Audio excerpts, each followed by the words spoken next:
Hello, everyone, and welcome to another edition of the Dentzel Domain on Red State Talk Radio. I am your host, Ed Dentzel. I hope everybody had a great weekend. My weekend was very, very busy. As I've told you, I started another show. It's called America's Missing Podcast, and we recorded the first official show where we cover a case. Me and my co-host, who I've gotten to know over the last 6 months. Her name is Melissa. And we're covering a new disappearance case every week.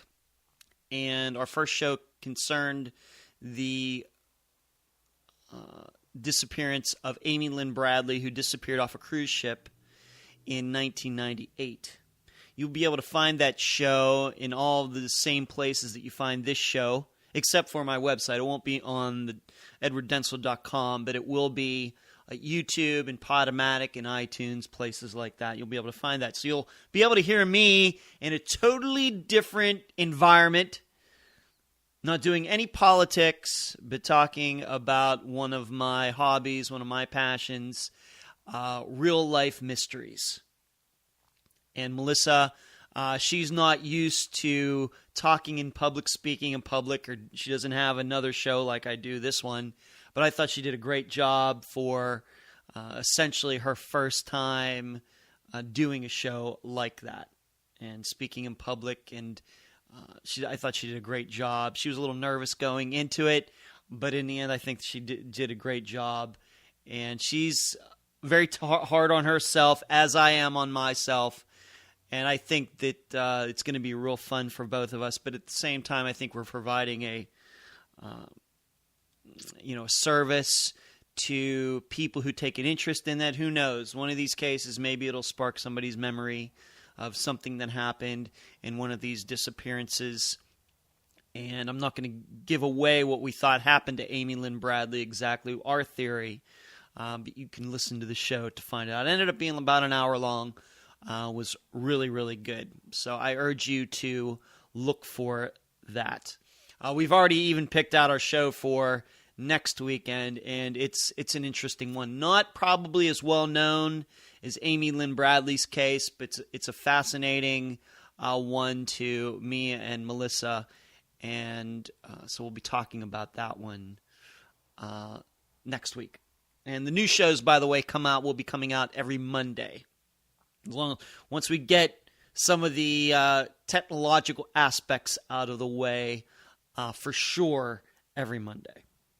So there you go. So it was a busy weekend getting ready for that, recording that show, and I was doing some book work, doing some research there. Weekend went really fast. I was happy to get the stuff done, and of course, I watched a little baseball and listened to a little baseball and hockey. So the weekend went pretty fast.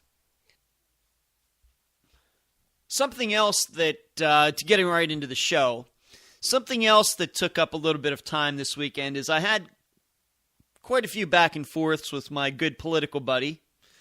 I talk about him, I wouldn't say daily on this show, but at least a couple times a week. He's the guy that got me into politics over 25 years ago, and we are still good friends. And I spent a lot of time this weekend going back and forth with him. I guess it would have been on Saturday evening, Saturday night, because I'm a single guy and don't really have a social life, frankly. So on a Saturday night, I'm talking to a friend of mine who lives in New Jersey about politics. And it was fascinating. We got into, we always seem to cover new area when we have one of these discussions. And I was pointing something out to him, because I think that still he's on the fence. He doesn't know what he's going to do. He's not a never-Trumper like I am. I personally believe that he's going to end up voting for Donald Trump, and I'm not going to give him too hard of a time on that if he does. All I can do is between now and then try to convince him not to. And I think that's my job. But I just want you to all know, for all of you people who are going to vote for Donald Trump or her conservative, I'm going to give it my best shot to hope that you don't do that for your own conscience. All right? If you do, I'm not going to give you a hard time. But the only corollary I can add to that is when things do go wrong and he does the things that aren't conservative, I hope you own up to it. That's it. As long as you own up to it and say, you know what, Ed, I probably shouldn't have done that, then I will go very easy on you. But if you're going to continue to defend him once he becomes president, he's doing all these non-conservative things, you're going to be in trouble with me. Okay? That's the way it has to go. That's what adults do. Now, I was pointing out to my friend that there are these polls that have come out showing Donald Trump and Hillary Clinton fairly close. And even Jazz Shot Hot Air seems to be enjoying the fact that, I thought you guys said that it was going to be a landslide. These polls are showing otherwise. Well, let's talk about that for a second. The truth is this. The reason that those polls, if they can be believed, and I'm not sure a poll in May, 5 months out from November, means anything. I'm not sure it does, one way or the other. Whether it's close, whether it's separated, I don't know. Here's, though, what I think I know. Hillary's numbers are indicative of a candidate. Remember, she is still in a primary fight. She still has Bernie Sanders hanging on to her legs. She's trying to run toward the finish line of this Democratic primary, and he's trying to stop her. That keeps her poll numbers, whether you believe them or not, her numbers, if we could get a true number, those numbers would be depressed because she is still in that fight. Because there are going to be many Bernie Sanders supporters who, when called, however they are contacted, are going to say, no, I'm not voting for Hillary Clinton, or they just won't answer the phone, or whatever the case may be. We know that from polling for years and decades that the people most likely to answer the phone or take part in a survey are the most passionate ones about either candidate. That's the way it always works. So what you're seeing in Hillary's numbers are the fact that Bernie Sanders is still involved. But in Donald Trump's case, on the Republican side, he has no more competition, technically. I guess the funny thing is about that, what state was it? Was it Washington? It was some state that just had their delegate allocation this past week, and Ted Cruz is still getting delegates. Amazing. But Donald Trump, as far as the primary fight, it is over. We don't know what's going to go on in the convention yet. It may be a fiasco. There may be no drama whatsoever. We don't know. But he is done fighting anybody else in the primaries. So his numbers are going to be more indicative of where Republicans are at this time. Not saying that more people won't come around, maybe like this friend of mine. Who knows where this friend of mine, and I'm sure there are many like him, whether they're going to go one way or the other. But that bounce is not going to be that much. I think that for the most part, 97% of people have decided one way or the other in the Republican Party whether they're going to vote for Donald Trump. I think many people, and I think a majority of those people, unfortunately, are going to vote for Donald Trump just because he's not Hillary Clinton. That's a fact. I realize that we as Never Trump people are in a small minority, and I can live with that. I can live with that. But Donald Trump has already gotten his post-primary bounce because there are no more primary challengers. That's just the way it is. And the truth is, given that he can't even beat Hillary Clinton consistently in these national polls, despite the Democrat Party still being somewhat split. Certainly more split than the Republicans are now. Now, maybe 2 months ago, that wasn't the case. They were both pretty split. Now, that's not the case. A majority of Republicans, a large majority, coalescing around Donald Trump, whereas on the Democrat side, there are many, many, many Democrats who are still hoping that Bernie Sanders gets the nomination. Now, granted, once Bernie Sanders is gone, they will go to Hillary Clinton, and that's when her numbers are going to shoot up, I'd say probably like 7 points nationally. And then when you start looking at those national polls, you'll see how badly Donald Trump is losing. So for all of you who are getting excited that he may beat her, he may in the end. He may. We don't know. Who knows what was going to happen 2012, 2008? You just don't know. 2004, I'm sure the Democrats thought that George W. Bush was ripe for the pickings. Given the Iraq War and them going to nominate a Vietnam vet, they thought that that was just money in the bank, and it wasn't. So you just don't know. But I'm going to prepare you for whenever that does happen, that Bernie Sanders is gone, that Hillary Clinton's numbers are going to go up. And in fact, if she chooses, and she may do this, if she chooses to make Bernie Sanders her running mate, which politically would probably be the best move of any that she could ever make, but being that Hillary Clinton can't seem to do much right, I don't know if she's going to do that. But if she were to do that, those numbers will go up even more. Whereas I don't think that you can say that on the Republican side. If Trump actually tries to make nice and pick some conservative, let's put it this way. If he picks Ted Cruz and Ted Cruz goes along with it, Ted Cruz is dead to me as a never Trump person. I don't think Ted Cruz is going to do that. In fact, even though a lot of these conservatives have come out and now said, well, now we have to vote for Donald Trump, and I dislike all of them for doing that.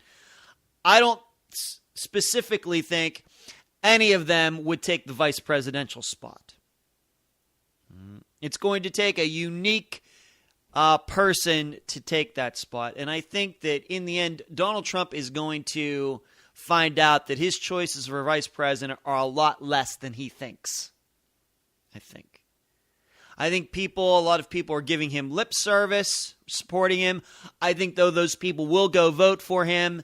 But other than that, that's about as close as they want to get. And frankly, to me, that's too close already, being a never Trump person. So whoever he picks for his running mate, it's not going to boost his numbers as much as it would if Hillary Clinton picks Bernie Sanders. And on top of that, when we actually get to the election, we know as Republicans we're already working from behind. There are more registered Democrats in this country than Republicans. Way it goes. I'm not saying it's going to be like that forever, but that's the way it is right now. On top of that, we work at an electoral disadvantage because there are already more states locked into Democrats than there are Republicans, and I don't want to hear about how Donald Trump is going to widen the map where Republicans can win. I don't want to hear that. That's not true. In fact, there's been some good analysis that's been done various places that I would say that are somewhat nonpartisan. It's just not the case. They're underestimating. There are just not enough votes out there for a guy like Donald Trump to win. Just simply forget his character, everything else, but just on his politics. We know from experience that when those people in the middle, or blue dog Democrats, whatever you want to call them, if they have a choice between a liberal Republican and a Democrat, or a liberal Republican who talks like a Democrat and a real Democrat, people pick the real Democrat.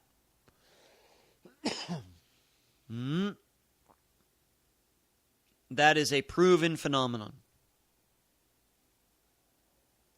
But getting back to these polls, I wouldn't get too excited.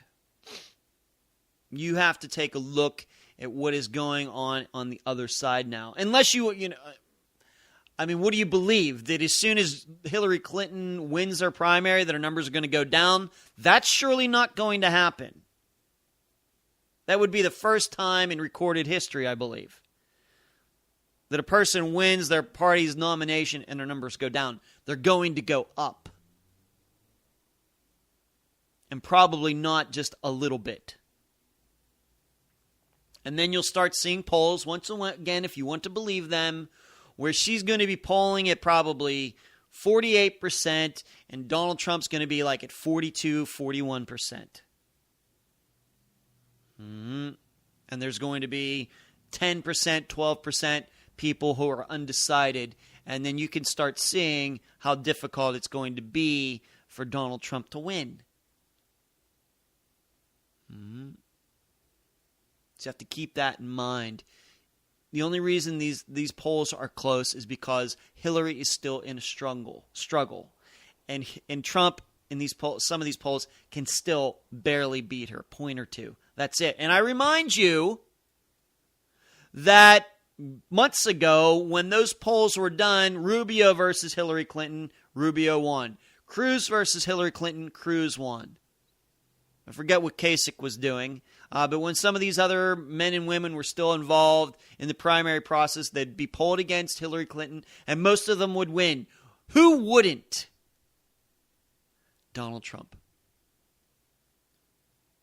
Remember that when you look at these polls and think if he has a chance or not.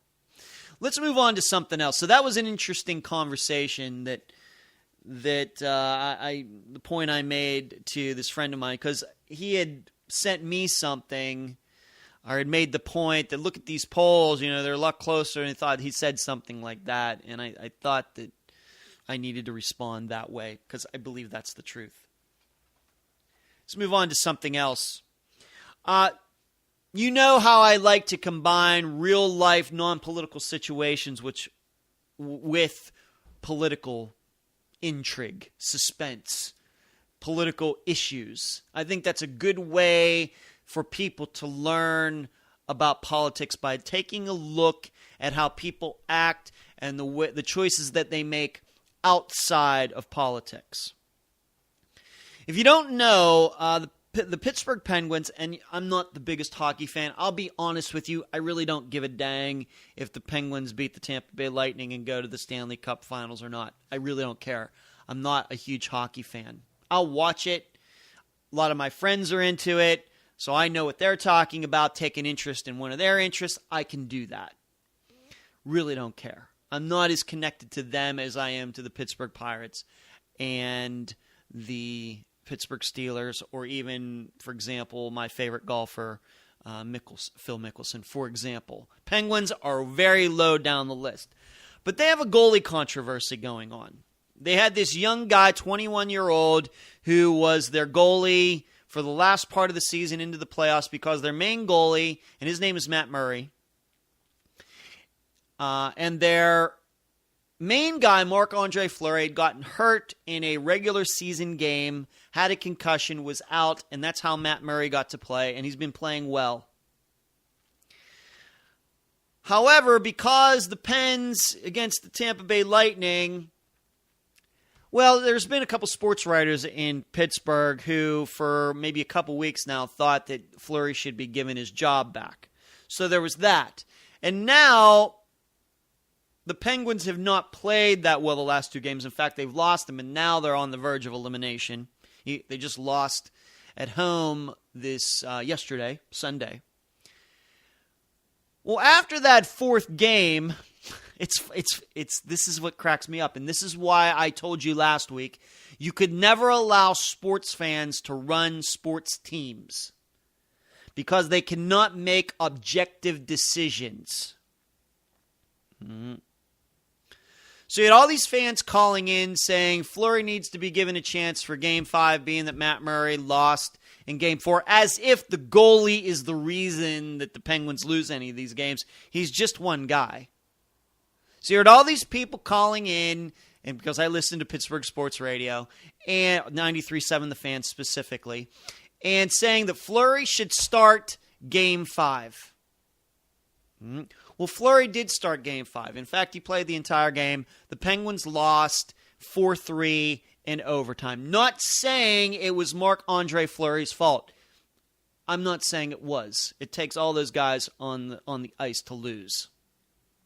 Now those same callers are calling back in, and they want Matt Murray back in there for Game 6 when the playoffs come back down here to Tampa, and that game will be played tomorrow on Tuesday. People are fickle. They're fickle about anything that they are passionate about. They want relief now. They want success now. They want their passions to be satiated now. Doesn't matter if there's any principles involved. They don't care about principles. They want the win. They want it now. If something doesn't please them, they don't mind going 180 degrees in a different direction to make their bad feelings go away.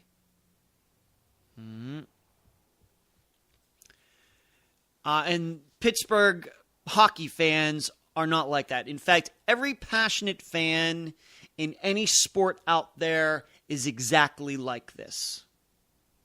And I think that's why, for me, being that I do politics most of the time, I'm a different kind of sports fan. I just am. I can tell that when, not last year, but the years before when I would go to the Pittsburgh Steelers bar here at Rudy's. I get excited about the games. But I've learned to turn it off once the game is over. People take those losses very, very hard.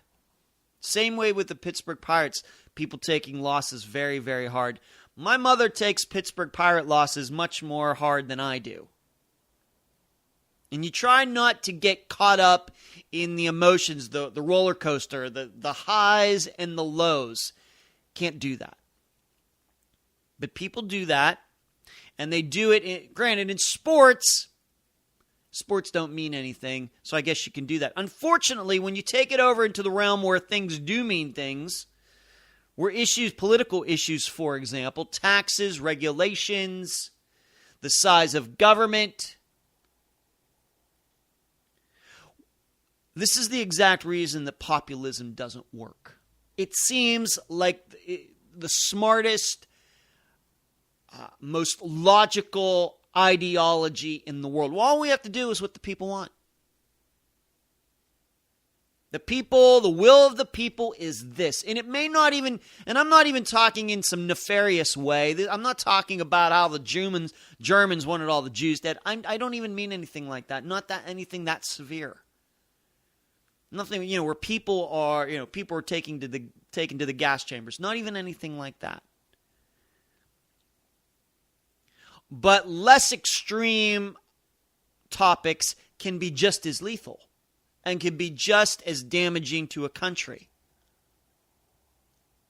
And this is the exact reason that populism doesn't work, because it involves these emotional swings that are brought on by people's passions.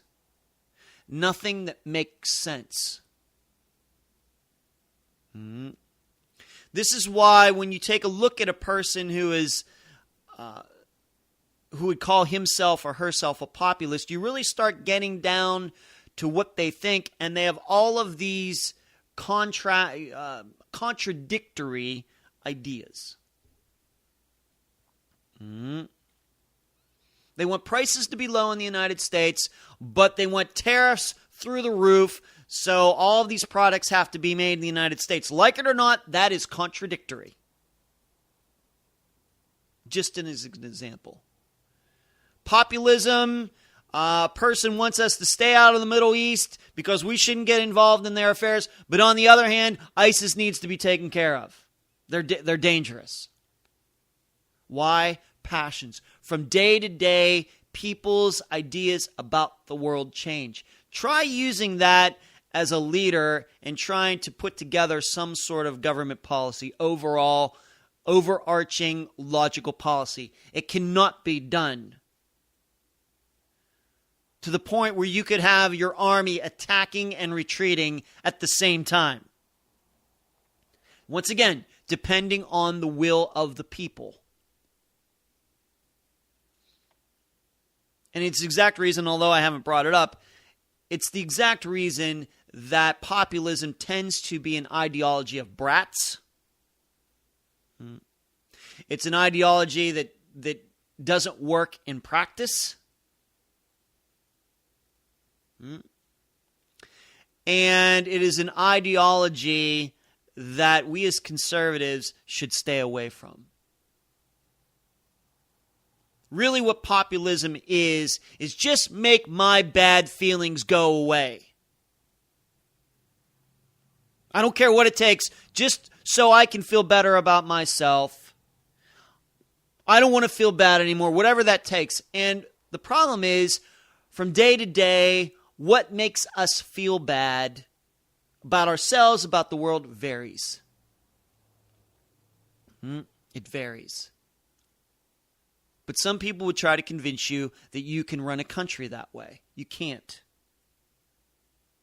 And it's no different than sports fans who are led by their passions. They just want to win at all cost.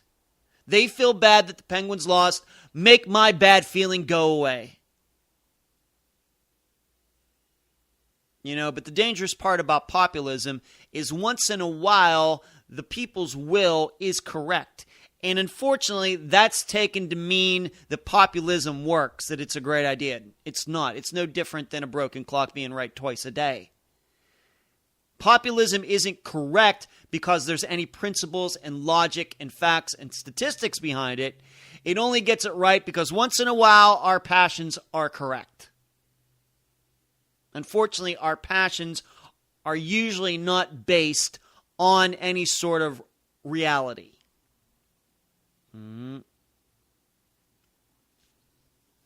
However, reality and fiction do mesh once in a while. They do synchronize. But that is by accident, not on purpose. But populism, the will of the people, if Donald Trump can be believed at all, is what you're going to get. And it's the exact reason that he can do interviews like he did this weekend.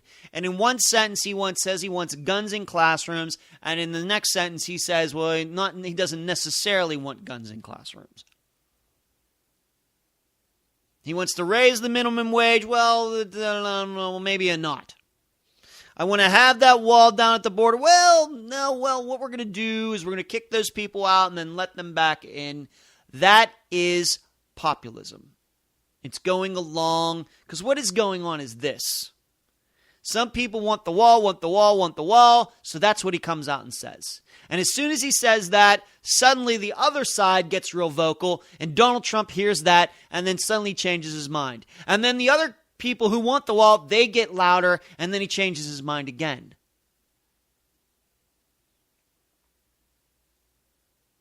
And in that way, I guess you could say that he's different than Barack Obama, although I think they share a lot of the same personal qualities. Is that, make no doubt, Barack Obama is not a populist. He's a socialist. He's a liberal. He believes in big government, and he's going to ram it through. And it doesn't matter what the majority thinks. Doesn't matter what the minority thinks. He has a vision for the United States. And in that, he's much more consistent than than Donald Trump will ever be. However, they're both horrible.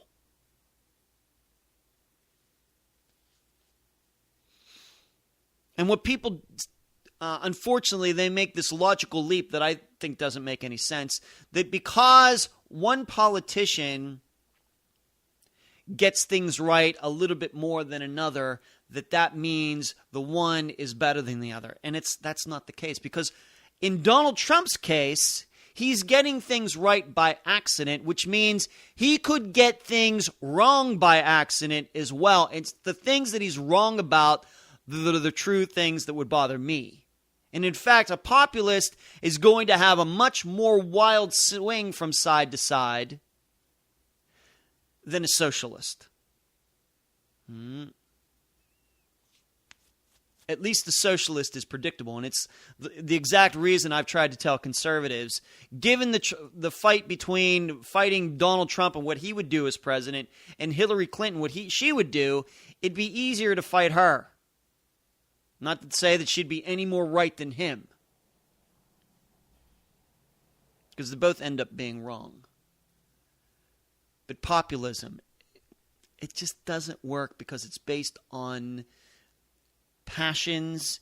It's based on a bunch of people making decisions that they just want to cure their own bad feelings.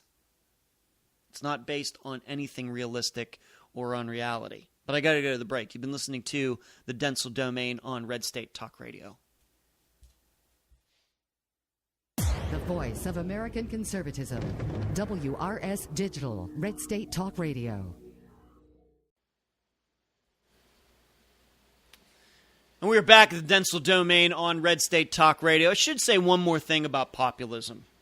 There's another problem with populism, is that people are never going to vote to put less money in their pockets. Populism is always, if it has any consistency, it's always going to be about putting more money, getting more government money. This is the exact reason that as you see governments get bigger, that entitlements get bigger, and all of those things that government is supposed to do, that is in a constitution or has something to do with people's rights or defense. The fact is, people like money in their pocket more than they like their freedom of speech. That is a fact. The fact is that more people like money in their pocket than their gun rights, even though people love their gun rights. But if to a lot of gun owners, if the government came to them and said, hey, I'll give you $1 million for each gun that you have, you know what? The truth is, me being the cynic that I am, a lot of people are going to make that deal. Everybody's so worried about that the government's going to come and seize our guns and take them away. No. A government that isn't afraid to go into debt is going to pay for those guns if it really, really wants them. It'll try other things in the meantime, but eventually it'll just say, hey, you want to turn in your guns? We'll give you $1 million each. And if you add up all the guns in the United States, compared to what our federal budget is and our deficit and everything, that amount would be nothing. That amount is nothing. These are the reasons that people's rights go away. But that would be kind of a populist choice. People always going to vote their pocketbooks, and that's why governments go into debt. That's another problem with populism. The people's will is always going to be more money for us. And that is just not workable. It's just not. That's why government and political leaders, they have to come into office with a set of principles that they will not break. Now, they may be totally liberal, and I may dislike them, but once again, a liberal who is consistent liberal, consistent socialist is predictable. And as long as somebody is predictable, they're easy to beat. The populist is unpredictable, goes with the flows, and can have much more wild swings, and that's what makes them dangerous. And they're always going to give in to popular ideas, quote-unquote popular ideas. Let's move on to something else. During this conversation, I have to do this. The NRA endorsed Donald Trump this weekend. Now, you know that I've recently become a gun owner. I wasn't a gun owner for over 45 years. Once the Paris attack, that was the thing that pushed me over the edge. And then there was San Bernardino. And then, of course, on top of that is me doing this show and people calling me names and making threats and everything. And I was thinking, well, you know what? Maybe it's about time I get a gun and get my concealed carry permit. And that's why, those combined reasons is why I did that. I got myself a Glock 19 and I love it. I would recommend that gun to anyone. Beautiful, shoots great, easy to maintain. The ammunition isn't that expensive. It's 9mm. Reliable. The Navy SEALs are going to this gun. A lot of things to like about it. However, I've never been an NRA member. Never given them a dime. And now for sure I know that I'm never going to give them a dime. Because they endorsed Donald Trump. A lot of people asking, why would they do this? And you can see all over the place on Twitter, Facebook, comment sections, that there are many NRA members who are now canceling their memberships over this. And that's predictable, I think. Given what Donald Trump has said about guns in the past, the statement that sticks out mostly in people's minds is how he supported what Barack Obama said about the Sandy Hook shooting. And that statement was nothing but about gun confiscation from people who follow the laws with their guns. In the end, we know that liberals want everybody's guns to go away, but liberals want to keep their own. That's what it's all about. And Donald Trump in the past has shown too many leanings in that direction. On top, but unfortunately, the NRA has come out and endorsed him. Now, why did they do this? It can't be based on any principle regarding gun rights, the Second Amendment, because, as I said, Donald Trump has various statements that prove that he is not as passionate about the Second Amendment and gun rights. Once again, he'll just go with the flow. If he thinks the population, a majority of the population, agree with Barack Obama and the Sandy Hook shooting, that's the way Donald Trump's going to be. If it's something else, he'll go in the direction. He is not a consistent gun rights defender. And those are the only people that should get the NRA's endorsement. Okay. Now, why did they do that then? Here's what I think. And this is what I think the average person doesn't understand about all of this. Is that the NRA has been an influential group in national and state, local politics for a long time. A long time. And it cannot take the risk of a candidate winning without their support. I was mentioning my friend, my political friend, or he's just not a political friend. He's a very good friend of mine, even outside of politics. All right, we went to high school or college together, and we just happen to talk about politics the most. But you have to look at it this way. As I explained to him, because we got into this discussion, and the funny thing is he is an NRA member but has never owned a gun. I'm a gun owner but have never been a member of the NRA. Go figure. It's just the way it works sometimes. I told him that there's a saying by Ayn Rand that's saying that hate is not the opposite of love. The opposite of love is indifference. Okay? And I told him the opposite in politics, though, the opposite of being popular is not unpopular. The opposite of popular in politics is irrelevant, because it's all about power. Even when you're unpopular, you can wield some kind of power. But if people really, really never care what you have to say, then you have no power. So in politics, the goal is always to be relevant. And when a huge group like the NRA endorses somebody like Donald Trump, that's what's going through their mind. They start thinking, because I'm sure they thought about it. They sat down in a room and saying, okay, We know what this guy has done in the past. We know what he said. I mean, hey, if Ed Dentzel in Madeira Beach, Florida knows what Donald Trump said in the past, then surely the NRA knows what Donald Trump has said in the past. So they have the discussion and they start thinking, well, if we don't endorse him, what happens if he wins? Well, that means that Republicans can win without us, and that could maybe mean that Republicans who are gun owners might not give us any more money, and we might lose influence here, and we might lose influence there, and dare I say it, we might become irrelevant.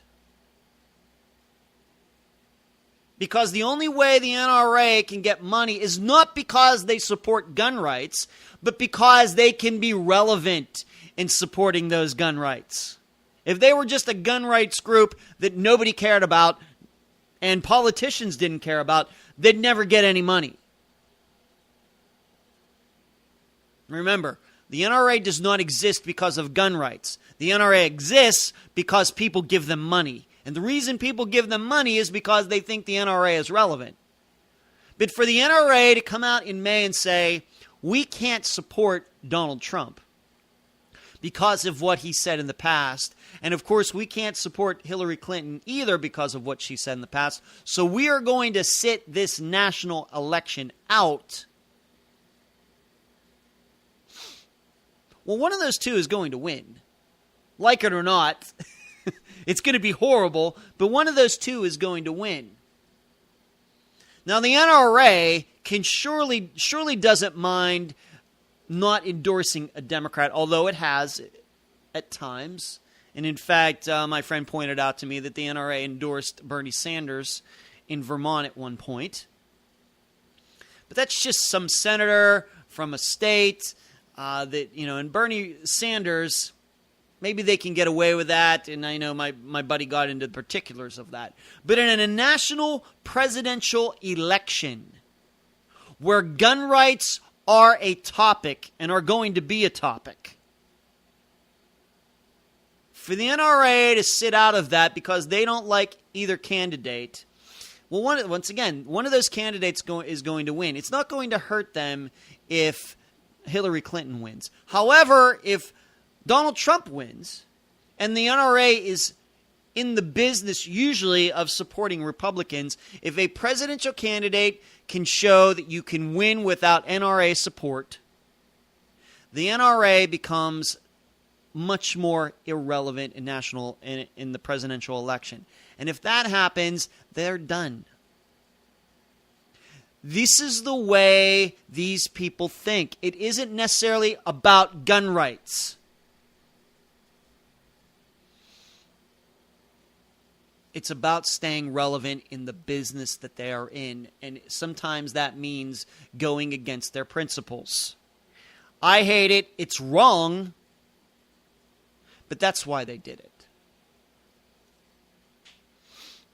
It's wrong. When you go against your principles, if your principles are gun rights, you should choose to be irrelevant than compromise your principles. That's the way it should be. If the NRA for decades is going to talk to people about gun ownership and the Second Amendment and concealed carry and all that stuff and get money from it, then they should stick to that. Once again, principles only matter when things are tough. It's easy to have great principles when no hard decisions have to be made. It's when tough decisions have to be made, that's the decider whether you can stick to your principles or not. Are the principles that you have of you, or are they just something that's contrived? I think the NRA is showing that their beliefs in gun ownership, not saying they don't believe that, but they'd rather be relevant instead.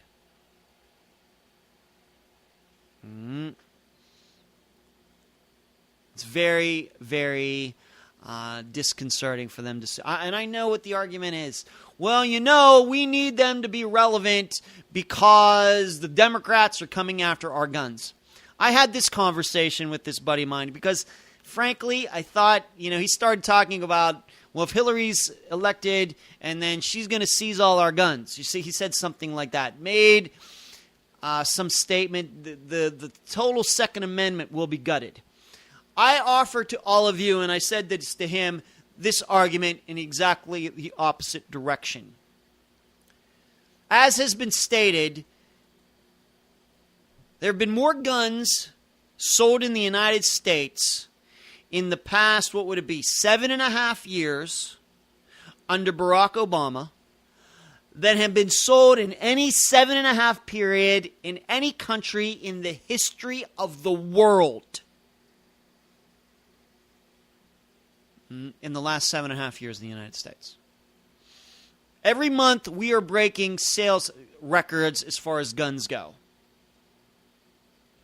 Now I know that it's partly based on what people thought Barack Obama was going to do with gun rights. And I know that he wanted to do it, but he didn't. Why? It wasn't because of the Supreme Court, because this was something that was brought up. Have any gun cases, maybe one or two, but that's not been the deciding factor here regarding all of this. Why more people are getting guns. I offer up the fact more women than ever are owning guns. Now, we know a majority of women vote Democrat. So there are a lot of Democrat women now who own guns who 7.5 years ago did not, even though they love Barack Obama. Why is this going on? Because the statistics are out there now. The facts are out there. The safest places in the United States are where guns are. The least safest states and places are where they have gun-free zones. Secondly, people are starting to realize that if you really want to fight terrorism and homegrown terrorism, like what happened in San Bernardino or what happened in Paris, people have to arm themselves. It may not keep everybody from dying, but surely the numbers will be less. There's that. And statistic after study after fact shows all of that. Not to mention, on top of that, while Barack Obama has been president, what has happened? Washington, D.C. has loosened their gun restrictions. Other cities and states have loosened their gun restrictions. More states than ever have concealed carry possibilities for their citizens if you meet certain criteria. This has all happened on Barack Obama. So we have huge momentum. And as you've heard me on this show, if there is one issue that conservatives continue to win on, it is on guns. And guess what? I'm not so sure how much the NRA has had to do with that. I appreciate them lobbying, but it seems to me, you know what that has to do with? A lot of good lawyering. People at the local level making decisions for themselves about guns. Probably most of them not NRA members at all, just like I'm not.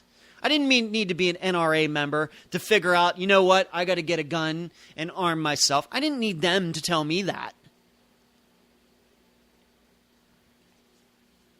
So given all of that,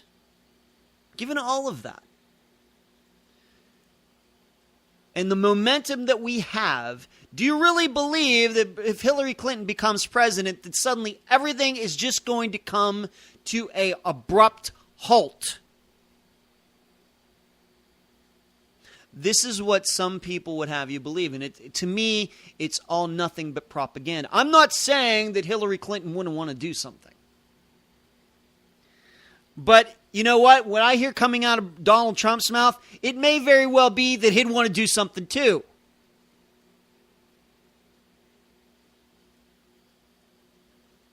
I think this all sounds like propaganda to me. I think it's just a bunch of stuff to scare you. Like I said, I'm not saying she wouldn't want to. And I'm not saying she wouldn't try to do this and try to do that. But the outrage would be deafening. Because you know what? There are a lot of now, all these years later, 7.5 years later, as I pointed out, there are a lot of Democrats who now own guns. Now, they may not ever tell anybody because they want to seem like good liberals, good environmentalists, good pro-choicers, pro-abortion, pro-environmentalists, atheists, and everything else. But you know what? They saw San Bernardino, they saw Paris, and they decided, you know what? I want to live. I got to get a gun. So they go to their, local gun store, fill out all the paperwork, and get one. They'll maybe never show it at parties, never talk about it, but the proof is out there. Democrats are buying guns too. That's the only way you can have these sales records that we're breaking. It's not every constitutional conservative that's showing up at gun stores and buying guns. There's just not enough money that conservatives have to do that. And keep in mind, in a lot of these cities where these laws are changing, those cities are dominated by Democrats, and still the laws are changing in gun rights' favor. But somehow, and I think this is started by the Trump cultists and a few too many conservatives who want to always buy into fear that this is what's going to happen if Hillary Clinton is president. Whereas the proof, if she's surely going to be Barack Obama's third term, then I guess the only facts that we have is that the gun sales are going to continue and that these laws are going to continue to open up for gun owners. But somehow these people are convinced of the opposite. Makes no sense. And once again, I say it, I'm not so sure how much this has to do with the NRA at all. I think this is a homegrown thing. Surely none of those Democrats who have gone to get guns over the last 7.5 years are NRA members.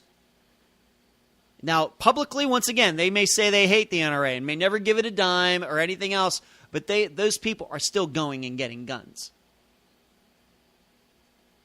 In fact, I will tell you, I know people who own guns who are not conservative. Now, they may not have a concealed carry permit or something like that, but they have guns in their houses. So this is what discussion I had with this friend of mine at all, and I know he's a smart guy, but when he says something about Hillary and the gutting of the Second Amendment and this, that, and the other thing, he's denying what has gone on over the 7.5 years. I know Democrats talk about this every time, and we should always be vigilant. I understand that. But the momentum is on our side. We as conservatives, if there is any issue, we have convinced people on this issue more than anything else that people should be armed. And you could go as far to say, no matter what the Supreme Court or some court would say, these people are still convinced no court action is going to change their mind. So to quote Andrew Jackson or whoever it was, well, if they're going to pass that law, I want to see that the judge come down here and enforce it. Isn't that what Andrew Jackson said? Same kind of deal. One more thing before I go, and have to maybe talk about this a little bit more tomorrow because I'm running out of time. Saw the ratings for the Megyn Kelly Donald Trump show. They were not spectacular. She got about 4.8 million viewers, which I read is about twice what she usually gets for your show. Just as in contrast, the first Fox News debate was triple that rating. Was it 16 million or maybe even more than that? So all this stuff about Donald Trump bringing in viewers, granted, her ratings were up. But given how much that show was advertised, and I know it because I was over at my brother's, and the TV was there while I was there, and I saw all this advertising for only to be doubled. This was supposed to be some sort of cage match. There was supposed to be all this drama and people tune in. They didn't tune in. That should tell you one more thing, that Donald Trump is not as popular as he's been made out to be. But I got to go. You can go to edwarddentzel.com where you can find all of my old Red State Talk radio shows. You can also find them at Podomatic, Podbean, SoundCloud, and YouTube. EdwardDentzel.com/book is where you can download for free the first chapter of my next novel, The Comeback. Still not sure when that's going to come out. Facebook, LinkedIn, you can find me there. Email me at edwarddentzel@reagan.com. Follow me on Twitter, Dentzel Domain, all one word, no space in between. My new other show, non-political show, is America's Missing Podcast. Look for that. It's been a pleasure talking to you tonight. You've been listening to the Dentzel Domain on Red State Talk Radio.